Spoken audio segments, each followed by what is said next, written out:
Hi guys, and welcome back to another episode of Sin and Tonic.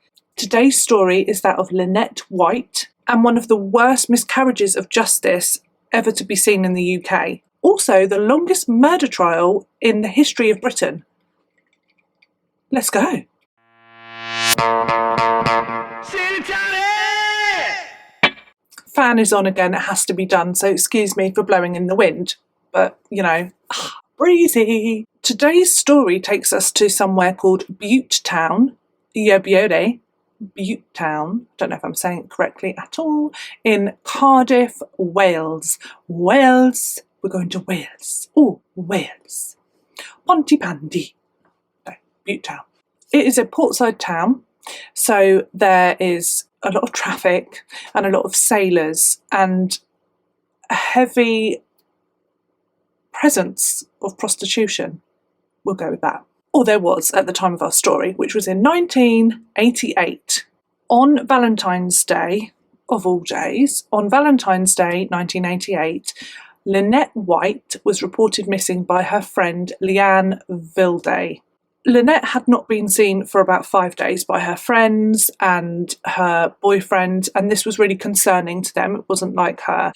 Lynette was a vulnerable person. She was a prostitute, and she had been, really sadly, since she was about 14 years old. She hadn't had a very good childhood. She was sort of abandoned, basically, and this led to her going into this life. And I think at about 14 she was groomed, is the only word, groomed by a gang and taken away.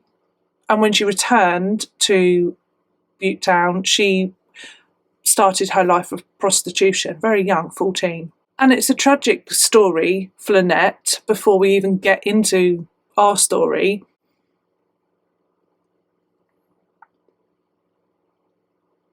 I feel like there's some dinner in my teeth. Damn it. I'll edit it back and be like, spinach. Friends, colleagues, people that knew Lynette would say that she would be the first girl out on the street in the day, lunchtime, and she would be the last one back in, and she just worked all the time, and she even worked on Christmas Day. So really sad life that Lynette was living. Lynette was well known, and she'd been doing this a long time in the same area, so she had lots of friends, and she had a boyfriend called Stephen Miller. Now, he was her boyfriend, and there are conflicting stories from people about Stephen and Lynette's relationship, because on reading it, basically it sounds like he's her pimp, and he had a heavy cocaine habit, and that Lynette would give him all of her money. So she was a prostitute that gave this man all of her money. That's a pimp, But apparently no. Apparently from other sources, he was her boyfriend and he loved her greatly. And he said he loved her greatly as well. And that she was just kind and generous and that she gave him money for drugs. So we will do with that what we will. It's up to you to decide. We don't know. We weren't there. Anyway, he was on the scene. He was her boyfriend. Or pimp. We don't know. Now, juicy and spicy early on here, because Lynette, when she was reported missing by Leanne, she was already known to police. Yes, obviously, you're thinking she's a prostitute, so they likely that they do know her, but this was different. They knew her because she was about to testify in a couple of trials, or a few, just general shitty criminal behaviour, and she was a witness in these cases, so she was kind of she was important to the police at this time. Little did Leanne know, Lynette and Leanne, they have to both be L names. If I muddle them up, I apologise.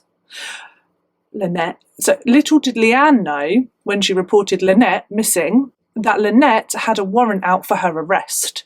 Now, this wasn't because, well, to be fair, it was wrong of her to disappear before the trial, and they were thinking, has she got cold feet? But she has to testify, so she had a warrant out for her arrest. But yeah, they wanted her in. They wanted her. She was like a key witness. Now, Leanne, she had a flat on James Street, and she would let Lynette crikey, use this flat for business. You know what I mean? And she had the keys. So she'd given Lynette the keys to her flat on James Street, and she had not received them back. So she couldn't actually get into her flat. And this was the last place that she could think that Lynette might be, but she couldn't get in. So the police were like, look, we need her. She's a witness. So off they go to Leanne's flat. Leanne, a couple of days before, had gone to her flat and she couldn't get in. So there's two doors, a door off of the road and then a door into her flat on the first floor. And she couldn't even get through the front door on the road. So she hollered up to another flat and they dropped her some keys and she got in, something like that. But she couldn't get into her own flat, basically. She could just get into the corridor. Hence the police escort. The police and Leanne ended up at the flat in James's Street, and the police made her wait outside and they forced entry into Leanne's flat.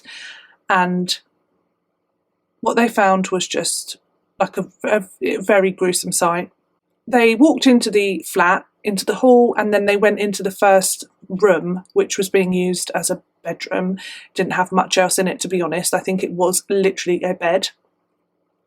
We're not talking about the Ritz. This is, you know, a grim life that these people are living. And on the floor in that bedroom, they found the incredibly mutilated body of Lynette. From descriptions, she was effectively like ripped, almost like ripped apart by huge wounds, stab wounds. And it was quite clear that the wounds had been inflicted with like a large knife. She had 69 stab wounds to her body. Most of those were in the chest area. Also, her throat had been cut from literally one side to the other. Just awful. They determined quite quickly that Lynette had been killed by a client or potential client. There were a number of reasons for this. So, to get into the flat in the first place, Lynette would have had to go downstairs and open the front door. So she let somebody in, which she would have done if it was a client. And then she would have had to let them in through the door of the flat, which she would have done if it was a client. There was no forced entry. So whoever had murdered her had been let in. On the bed, there was an open packet and an unused condom, suggesting that the deed had not been done and that this incident, this murder, had happened before that. They also found money in her shoe, which is what she did with the client. So you took the money first and she would put it into her shoe. So again, suggesting a client. And then forensics followed blood evidence to get a picture of what had happened here in this gruesome. Oh, there was a lot of blood. I'll try and share some photos. Lovely. How lovely for you. And show you. Yeah. And it was clever. Hold on to your hats. This is like CSI moment.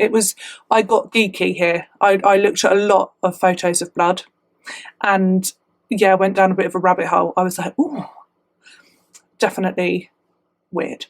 So they found, I just find it fascinating. They could tell by the blood, whether it's splattered or all this stuff, can't they? It's amazing. And they could tell that what was this is gross when they say it though, but it's arterial blood. I think I've said that correctly. Things like that going on.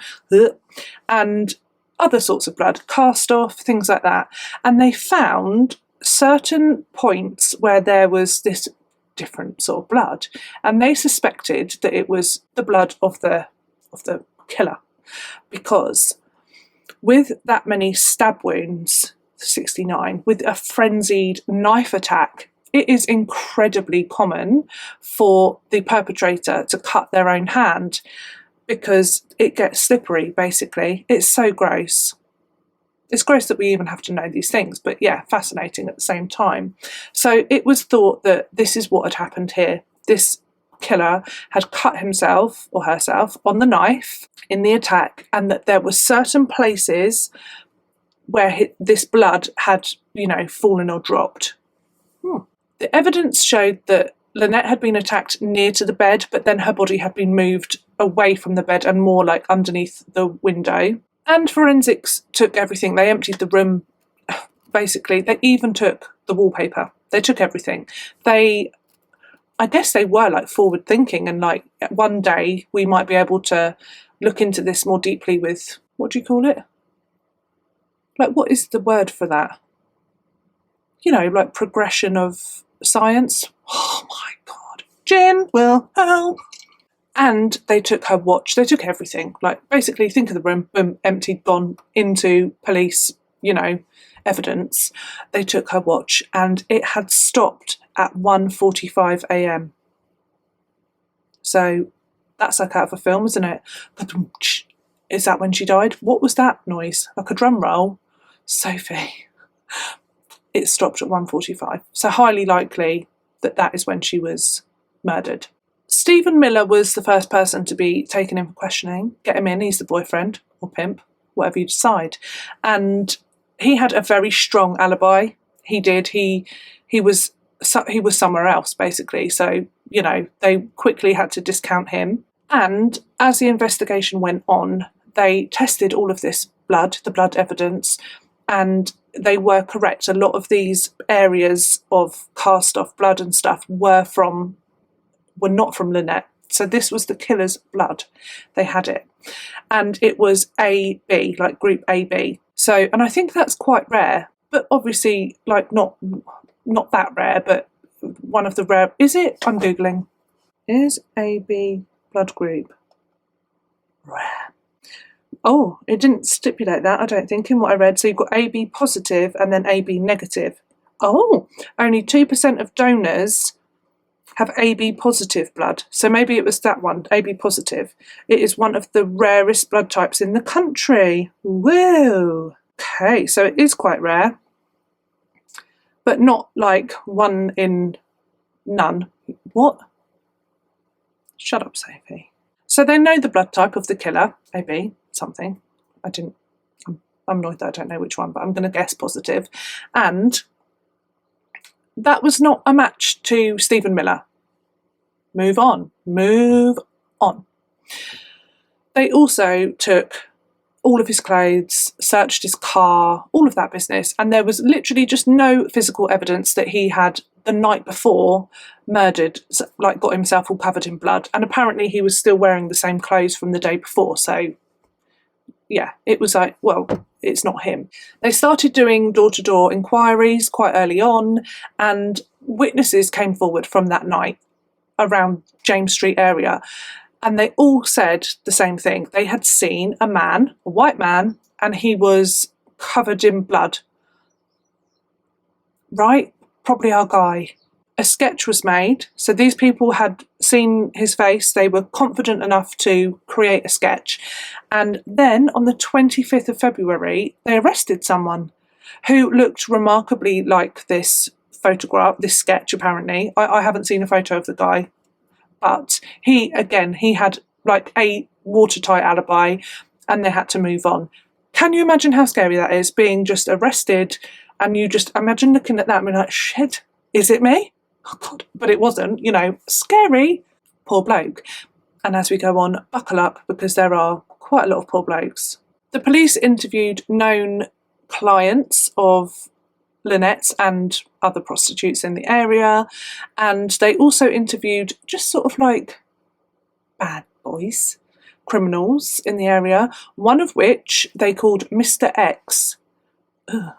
And he was a local paedophile, and he suffered with mental illness. They tested his blood and this is the first time in the case, in my research, that I was like, they just want to get someone for this.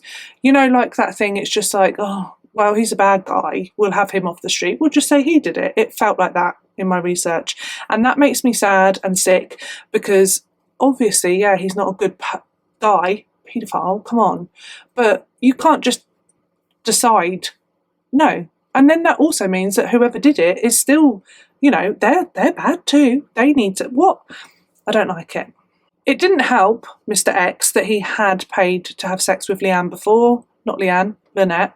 So, yeah, they really they wanted it to be him, big time. And this is just big frustrations.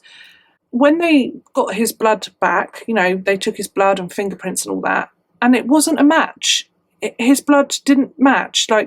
He should have, at that point, move on, been disregarded completely. No, he wasn't. And they spent another 7 months with him as their prime suspect, and they didn't look at anyone else. Doesn't that make you just want to bang your head on it? Why? It wasn't him. Let it go. Let it go. Then they did a DNA sample, I believe, and that was conclusive.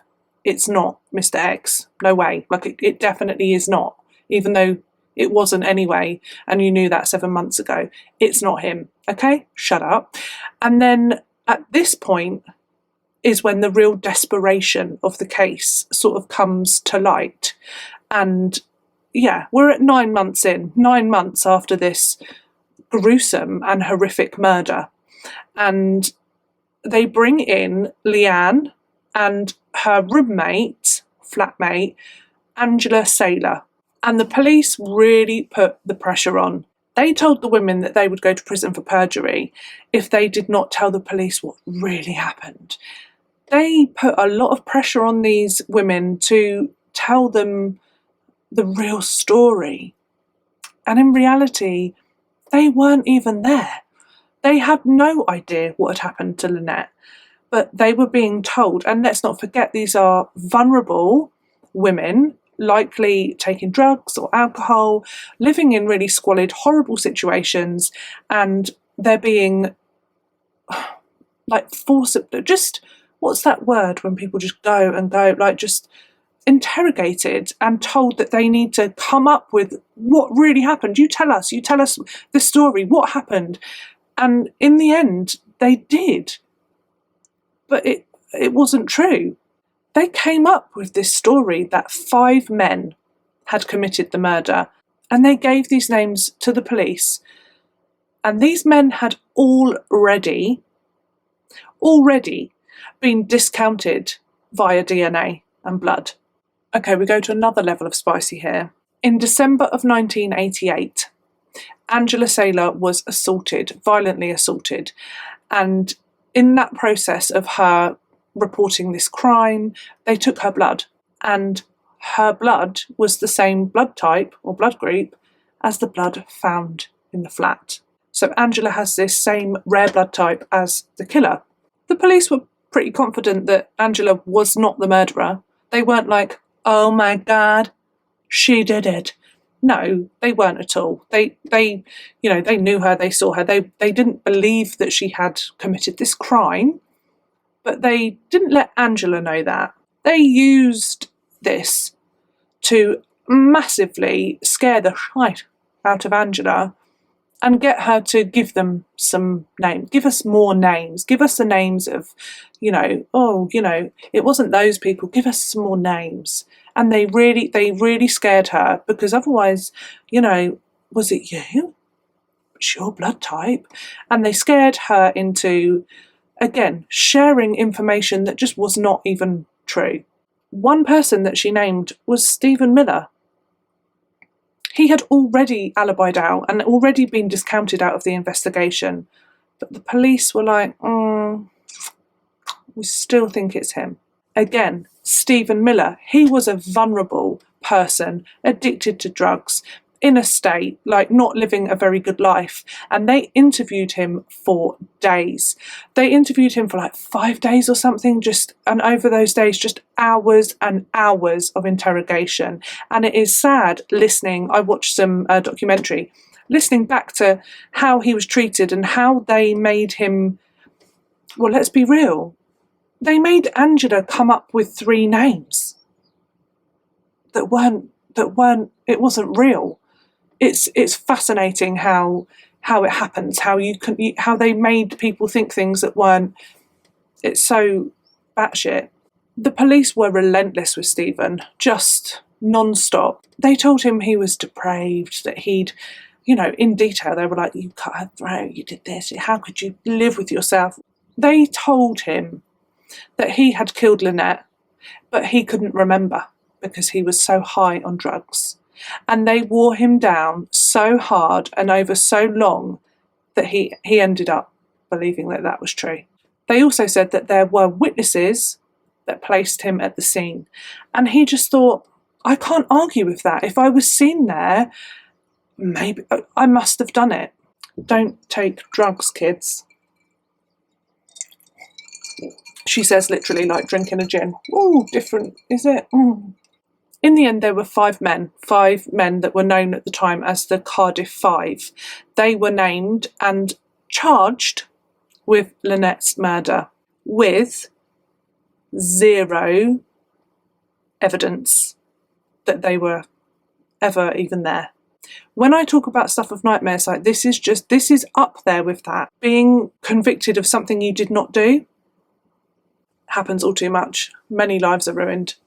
I just find it terrifying, absolutely terrifying, that you can just be completely innocent and then baboon. Bye life, prison. The five men were, I'm going to read them out, Stephen Miller, the Actie cousins, John and Ronnie Actie, Youssef, I'm going to not say his name right, Abdullahi, and Tony Paris. They were the five men. Stephen Miller, obvious choice. I'm going to just read out some information about the suspects, the Cardiff Five. So Youssef, he had been questioned as part of the door-to-door inquiries, and at the time of the murder he had been working on one of the ships 8 miles away in Barry Docks. Okay, now get this. His partner, her name was Jackie Harris. She was having an affair. Youssef did not know about this affair. She was having an affair with who? Jeff Smith, and he was a South Wales police officer in the Vice Squad. Oh, I wonder why Youssef was put forward as one of these five frickin' men. Nice and neat to get him out of the way, convict him of murder. There was a brother-in-law involved in all of this, and he was a police informant. Handy. And he said that Youssef could have and was seen on the night of the murder in the Casablanca nightclub. It's not true. It was all, fabricated to get Youssef put away. And later on it came out that Youssef and this informant hated each other. There was a long, long rivalry between the two, and the minute that the informant could get a chance to say, oh, actually, I saw him on that night, he did. So that is the story of Youssef. A statement was given by a witness that she saw 4 black men outside, in James's Street on the night of the murder. And this just, even though the original profile of the murderer was a lone white male, and this was also backed up by many witnesses that saw a white man covered in blood outside the murder scene. I mean, hello. But no, this witness came forward to say that she'd seen 4 excited black males outside the murder scene. Therefore, and she could identify 1 or 2 of them, and this is where John and Ronnie Actie came into the picture, because she identified them. And then other witnesses came forward and corroborated, and so lots of coercion in these accounts, because they were all vulnerable people that were questioned by the police into saying, could you have possibly seen, excuse me, I'm sorry, the bench is really squeaky today. Blimmin' thing. Could you have possibly seen so-and-so? And then at one point someone said that they saw one of the Actie cousins gesturing up to the window, where this crime was happening, and that Stephen Miller was there and he was looking down, and all of this. And so on October the 5th, 1989, the longest murder trial in Britain would begin. The Actie cousins were acquitted. I didn't look too far into that. I had gone down a rabbit hole. My eyes were sore. But they were acquitted at this point, which left Stephen Miller, Youssef and Tony Paris. And they were then known as the Cardiff Three. They were convicted of Lynette's murder, remember, with no evidence other than witness statements to say that they'd seen them there, and they were convicted in 1990 of Lynette's murder, and they all maintained their innocence. Really quickly after this happened, a campaign was launched, because I think a lot of people were like, what? Are you joking? Especially their families. Like they campaigned tirelessly, and it worked. And all three of them were then later on released from prison. It was in 1992. So they'd been in prison for 5 years, I believe, because they were in custody before the trial as well. So a long time. And I just couldn't help but think, what was the point? The appeal that they went through, like this campaign, appealed against their conviction. And when it all came, to the appeal, the judge was like horrified. And so many things were said about just how shocking the original trial was and how this should never have happened. And it was just such a massive miscarriage of justice. And when you hear what I've just said, like everything was fabricated, everything was made up. And those police officers coerced vulnerable people in horrible ways, like just pressure and just awful to get a story that wasn't real. And I can't help but wonder, what was the point? After they were convicted in 1990, they were then in prison for, when did they come out? 1992, December. So they were in prison for like 2. What was the point? If you it was so weak, and you just ruined people's lives for what? So at that point, you could be like, oh no, yeah, we've done it. Yeah, we think we've got it. What? I don't get it. It pisses me off. Can you tell? So back to the drawing board. Waste of time, waste of effort, money, resources, knobheads. The case was cold. There was no evidence. There was no freaking evidence.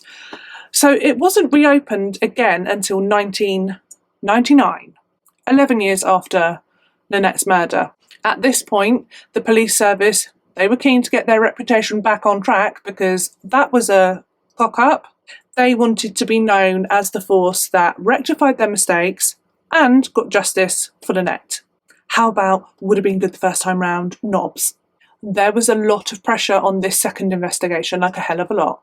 And they needed like top-notch, no-nonsense people on the case. They also had there was no one allowed on the case from the original case. It was all fresh eyes. It would be advances in DNA profiling that would crack the case. There was a new forensic team put onto the investigation, and they were, whoa, again, I was like, so interesting, just blew my mind. They put everything back together. They went back to the flat. They reenacted what would have happened, because, clever this, there was no electricity in the flat, because they were poor as shit and they didn't pay for electric. So there wasn't electric, and the only light at the time of the murder in the flat would have been a light coming through from a street lamp. So whoever killed Lynette had to get out of the building and get out of the flat and down the stairs without any lights on. Oh. So they went to the flat, these officers, and they reenacted, and they went in the dark to reenact how you would feel your way out, so that they could then look at the wallpaper that corresponded to that place, right? Because they took all the wallpaper, and then work out okay, let's try and find as much blood that would have come from the killer as we can, because the more bits of blood that they had, the more they could create this DNA profile, and they would just so clever. The whole process was just incredibly detailed and delicate. So they went over everything again that had been found in the flat, in that room, and something that had been found, I'll try and share a picture. There was a bit of cellophane on the floor near a shoe that had come off, and it was, the top end of a cigarette packet when they're wrapped in cellophane, and it was that, so it had just been dropped, and there was a drop, a dried up sort of drop of blood on it, basically. So they were that probably came from the killer. They also went back to the flat, like I said, and they found, they looked under the windowsill, and it had been repainted like 4 or 5 times since the murder. We're talking 11 years later. So it's been repainted, all freshened up a number of times.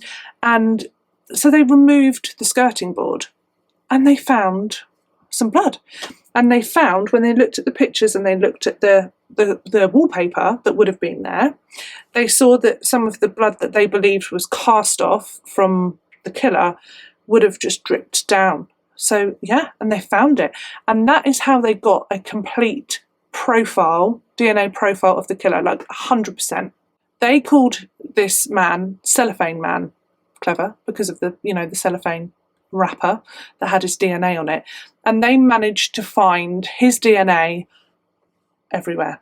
So once they had his profile, 100% profile of his DNA, which I think they got from the skirting board or the cellophane packet, they then could, match his DNA from everywhere around the flat, even on her body. And this DNA profile, what a surprise, was not a match to any of the men that had been convicted of Lynette's murder or suspected of it. Despite having a full profile of this man, he wasn't in any database, so he had not committed a crime. Well, not one that warranted them taking his DNA, Mr. Cellophane Man. And then the clevers, they were like, what about familial DNA? I feel like we've talked about familial DNA a lot recently. But so they went down that route and they put in, they picked markers that were rare out of his DNA and they put them into the database. And lo and behold, some names came up. So these people had what they could possibly be family members of the killer. They worked through all these samples, there was quite a few, 600, and they discounted as many as possible until they reached a DNA profile that stood out above the others. It was so similar that they were pretty certain that this was definitely a relative. It was a 14-year-old boy who had recently committed a minor crime. So they instantly went straight to the father. And they took his DNA, they explained the situation, took his DNA, took his blood, and it was not. Again, it wasn't a match, and it wasn't him, it wasn't the killer, but it was really, it was even closer than the 14-year-old boy. So they were like, okay, we're in the right family. Wasn't the father, so they, any other family members, oh yeah, a brother. So they go and they talk to him and they take his DNA, his blood. Again, same thing, so close, but not 100% match. And then he mentions that there is actually a third brother, but he is estranged from the family and nobody has seen him in years. Not looking too good. They track him down. They track this guy down and they talk to him and they say, this is what we're doing and we could do with the DNA sample, please and thank you. And the minute that he opened his mouth, it was quite clear that he was the killer. Dun, dun, dun. He was like, just so you know, before you take my DNA, I did sleep with her. That was creepy face, wasn't it? Yeah, I had sex with her a few days before she was murdered. Okay. Just so you know. This guy was called Jeffrey Kafur. He was a security guard and he lived just outside of Cardiff. He had never been a person of interest in the case, and if it was not for DNA profiling, he would never have been caught. He was a loner. He was estranged from his family. He had no friends, and he was under the radar. The day after his DNA was taken, he was confirmed as 100% match to the DNA found in the flat where Lynette was murdered, and it was all over her body. They had found the killer. They wanted to be gentle about it. They didn't want to go guns blazing. I don't know why, but they didn't want to. I don't know why. Why didn't they just go and arrest him? But they didn't want to. So they put him under surveillance. I don't understand that. If you've got 100% DNA match, go and arrest him. Don't get it, sorry. But no, they wanted to be gentle. I think they were so scared because the investigation before was such a shit show. I think they were just being very cautious and they didn't want anything to go wrong. So they had all their ducks in a row. They wanted to make sure, I guess, like all the paperwork was right, because, you know, you've got to be careful. And so that maybe that was why. Anyway, so he was under surveillance, and then they watched him and he went to some shops and he bought some stuff. But amongst his shopping, he bought a shitload of paracetamol. Like, you know, pretty obvious what he's going to do. He knew once they had taken his DNA, he knew that they would find that he was the killer, and he had decided to end it all. So with that in mind, knowing that he had bought all of this paracetamol, they did break into his house and they arrested him, but it was too late in a way. He had taken the paracetamol, but they rushed him into hospital and he was there for 5 days. He was interviewed when he was well enough after the 5 days in hospital, and at this point he just confessed. He said that he went to the flat to have sex with Lynette, he paid her the money, and then he changed his mind and he wanted his money back, and he was scared, and he wanted to go and he wanted his money, and she refused to give it back to him. But that's his reason for killing Lynette. They argued and he stabbed her. I have questions, because it does seem like that is the case. There was an opened, unused condom on the bed, as if like someone had got cold feet and not used it.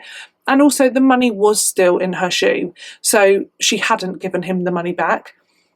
But he didn't take it, did he? He didn't murder her and then grab his money and go. He left it there. So if that money was the reason that you'd argued and stabbed her to death so violently, wouldn't you have picked it up? Yeah. Also, the flat was like unfurnished. There was just a bed in this room, in this squalor. Where was that knife? Maybe she had a knife around with her for protection. I don't know, but if he took it with him, why? Why would you? So, yeah, it's all very bizarre. It feels to me like it was something he wanted to do, so he went and he did it. Lived out some sick fantasy. People did say after this that he was an odd person and that he did struggle with women, so perhaps it was a pent up, like he'd sort of developed a hatred, speculation, but developed sort of hatred towards women, that he never talked to them and stuff like that, maybe. But it seems incredibly violent, and it seems like cases where the killer has not been able to perform, and it's rage, like full of rage. So that's my gut feeling, is it's one of those situations. His trial was in July of 2003, and he was found guilty. There was just so much blood and DNA evidence that he was the killer. There was no question. Had he murdered before? The police did try to follow that up, but there was no, they didn't find anything. In 2004, there was an investigation into the police officers in the original case because of their shocking conduct, rightly so, thank you. Over the following year, about 30 people were arrested and talked to and interviewed, police officers. In 2011, 8 officers were convicted with conspiring to pervert the course of justice.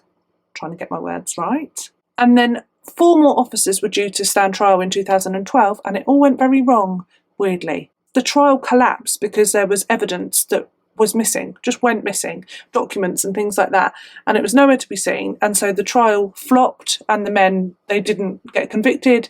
And then, like days later, the evidence that they had been looking for was found. Oh, convenient.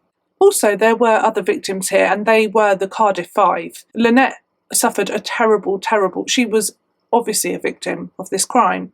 But these 5 men, after the crime, it's mind-boggling. Tony Paris, his father died just weeks before he was released from prison in 1992. How sad is that? And he maintains that his father died from a broken heart. He was so heartbroken that his son was in prison, wrongly accused. Ronnie Actie, he died in 2007. The police said there was no suspicious or unusual circumstances, but friends did say he struggled a lot mentally after he was released. Youssef, he died in 2011 at the age of 49 from a perforated ulcer and I believe ulcers are caused by stress, I think. So that's awful. It had such an impact on their mental health. They were already vulnerable, men and people, and it's just sad. In 2007, 4 witnesses from the original trial were sent to prison for perjury because and I struggle with that a bit because they were so coerced by the police. Again, they were vulnerable people, but I guess they did wrong. They literally lied. They literally said, "Oh yeah, I saw that. Everything that was ever in the first trial was made up because Jeffrey, white male, had murdered and then left that building covered in blood and was seen by witnesses. The 5 men were nowhere there. So these stories of like gesturing up to the window, that wasn't real. It was all made up. So I guess, I mean, they served justice. They were convicted of perjury for lying in the first case. John Atke and Stephen Miller, they have spoken since all of this has happened about how it has affected their lives. I don't think I've heard of a case like this where it's been so many individual people in one case tried for and convicted for something they didn't do. And also it's batshit really, isn't it? Like, isn't it crazy just that the police were like, oh, we don't like them to get them done. We thought he did it in the beginning, but then they said that it was, the blood proved otherwise, but we thought it was him, so him. It was just like they just rounded up 5 men that they were like, don't like you, don't like you, don't like you. It's just awful and unbelievable. It really is. I think I read somewhere someone said it's an unbelievable story. If you didn't know it was true, you wouldn't believe it. And I was like that. I was like, honestly, did this happen? Yeah, it fucking did. That is all I've got for you today on today's story. We are getting towards the summer holidays here. The kids break up in 3 weeks, I believe. And my phone did a dance. I'm getting excited. I do like the holidays. My kids are a little bit older now, so it's not as fraught with tantrums and paddies. So yeah, I am looking forward to it actually. And they're so ready for a break. So am I. I like lazy mornings, and in the holidays it's, don't make a plan with me if it's before 10. No, I'm not coming.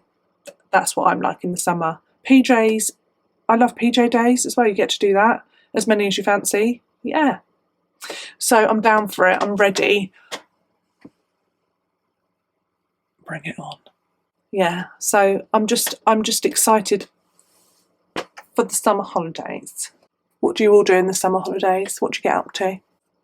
I don't like the sunshine though, to be honest. But I'm going to try and make the best of it. And we can go to shady bits. Being by the sea is good because there's always a breeze. So that might be my go-to this summer. Honestly, I'm going to have to sort myself a new seating arrangement for up here because the creakety creaks. Oh, what a pickle. I really want to go in my fan. Should I do it? Mm-hmm. Let's make it go fast. Ooh, ready? Oh, I didn't do it very well. You are useless. Oh, not off. Anyway. Hello? Excuse you. Right, I'm going to love you and leave you. Thank you so much for joining me today for another episode of Sin and Tonic. I do hope you can join me next week for another true crime story and a glass of gin. She's back on the gin. 1 gin a week. Woo. Yes. I love you.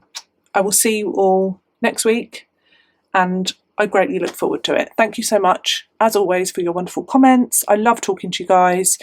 And duly noted about the cases. Yes, I will do what I do. And I will do it well. Because I love you. Lots and lots. And you deserve it. Right, okay. Love you. Stop talking, Sophie. See you next week. Bye.